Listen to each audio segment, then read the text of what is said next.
Permasalahan terkait food waste kerap terjadi pada usaha bidang supermarket dan restoran. Banyak supermarket dan restoran membuang makanan karena sudah dalam kondisi yang kadaluarsa. Susahnya mengatur persediaan menjadi masalah utamanya. Halo semua, pada kesempatan kali ini kami ingin membahas kasus yang terjadi pada Mighty Fresh, sebuah jaringan supermarket di New York City. Pembahasan kali ini akan dibawakan oleh Risma Lia, Putri Widayanti, Michael Bima, Albertus Aditya, Nabila Aisyah. Selamat menyimak. Ya, jadi saya akan mulai menjelaskan mengenai ringkasan case-nya. Mighty Fresh adalah supermarket kecil yang melayani pembeli, yang mengutamakan kualitas, nilai, dan kenyamanan. Lalu terdapat tantangan untuk mengurangi tunawisma di daerah tempat Mighty Fresh tersebut berdiri. Untuk ikut serta, Mighty Fresh mulai menaruh keranjang donasi makanan tepat di sebelah mesin kasir, di mana pelanggan dapat menaruh produk yang mereka beli untuk disumbangkan kepada orang yang berkekurangan. Tetapi, Mighty Fresh mendapatkan kritikan dari Profesor Lynch dengan dua alasan. Apabila Mighty Fresh memberikan pilihan kepada pelanggan untuk menyumbangkan produk yang mereka beli, berarti Mighty Fresh tidak menyumbangkan dengan cara mereka sendiri. Malah terlihat seperti Mighty Fresh menambah penjualan mereka. Yang kedua, daripada membuang makanan yang sudah kadaluarsa, lebih baik makanan tersebut diberikan kepada orang-orang yang berkekurangan atau tunawisma. Karena makanan yang kadaluarsa ini masih terlihat enak untuk dimakan. Sebagai gantinya, Profesor Lynch menyarankan untuk membuat bagian rak gratis yang memberikan Mighty Fresh dua keuntungan.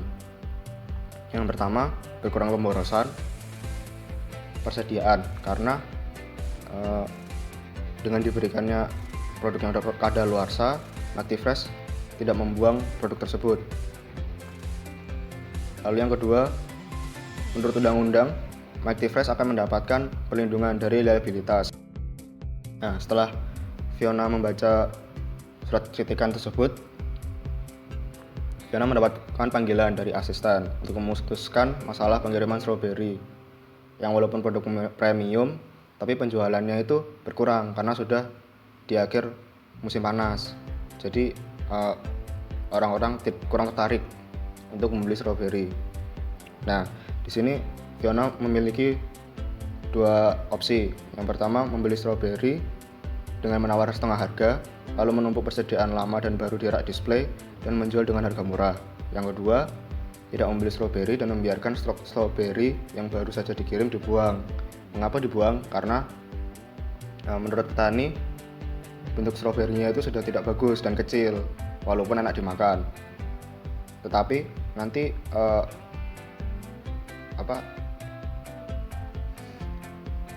jarang ada retailer yang mau membeli strawberry tersebut, jadi dengan terpaksa harus dibuang. Akhirnya Fiona memutuskan untuk membeli strawberry dengan setengah harga dan menumpuk persediaan lama dan baru di rak display dan menjual dengan harga murah. Lalu Fiona kembali memikirkan saran dari Profesor Lynch.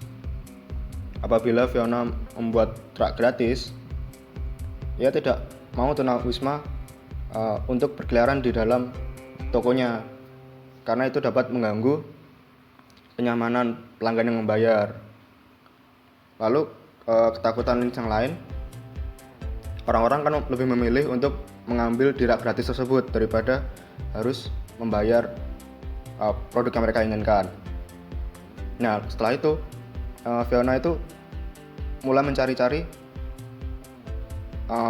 mengenai undang-undang yang tadi sudah dijelaskan oleh Profesor Lynch mengenai undang-undang yang melindungi pedagang dari liabilitas. Setelah dicari tahu, ternyata undang-undang itu tidak berlaku untuk barang kadaluarsa yang dikenakan diskon.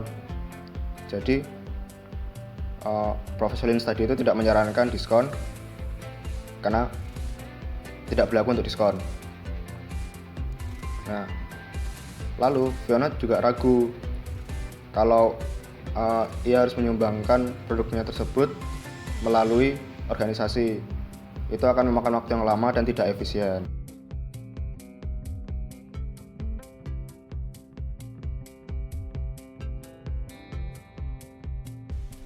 Terdapat beberapa alternatif yang dapat dipilih oleh Fiona Falconi selaku manajer dari McDifresh. Antara lain yang pertama, yakni mengadakan free food section dengan membagikan makanan yang akan kadaluarsa secara gratis. Alternatif ini dapat dipilih karena dapat menjadi poin unik atau uniqueness yang dapat membedakan McDifresh dengan supermarket lainnya, serta dapat membantu mengurangi jumlah limbah makanan.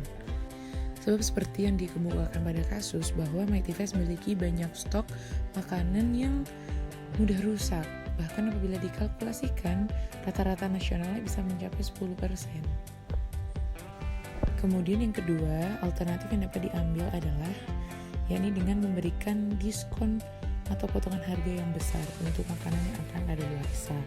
Nah, seperti yang sempat saya singgung sebelumnya, bahwa makanan kadaluarsa yang dimaksud di sini bukan berarti makanan yang benar-benar rusak dan tidak layak untuk dikonsumsi, melainkan makanan yang sudah mendekati tenggat waktu dan juga sudah tidak menarik lagi secara visual.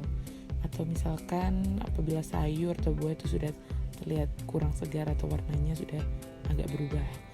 Nah, jadi di sini diharapkan dengan adanya potongan harga, maka pelanggan atau konsumen akan tertarik untuk membelinya sehingga tidak banyak terbuang sia-sia. Selanjutnya, alternatif yang dapat dipilih yakni dengan mengolah sebagian makanan akan kadaluarsa menjadi makanan siap santap yang menarik untuk dijual dan membagikan sebagiannya lagi secara gratis melalui program CSR atau Corporate Social Responsibility dengan menggait local community di bidang pangan. Nah, di sini diharapkan alternatif ini dapat mengakomodasi dua hal. Yang pertama yaitu diharapkan melalui penjualan makanan siap santap dapat mendorong maksimalisasi profit dari McDifresh, dan yang kedua yaitu adalah McDifresh dapat membantu tunawisma atau orang yang membutuhkan untuk memenuhi kebutuhan pangan dan gizinya secara lebih efektif, efisien, dan tepat sasaran karena dilakukan melalui local community sosial di bidang pangan. Sehingga apabila dikaitkan dengan materi atau teori tentang proses dan komponen pengambilan keputusan, maka keputusan ini termasuk keputusan yang rasional karena ia bersifat logis dan juga diharapkan memberikan solusi yang paling optimal.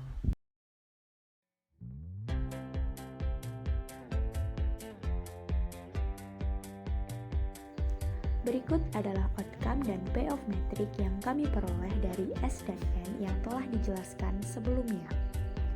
Kami memberikan nilai outcome berdasarkan profit yang bisa didapatkan oleh perusahaan.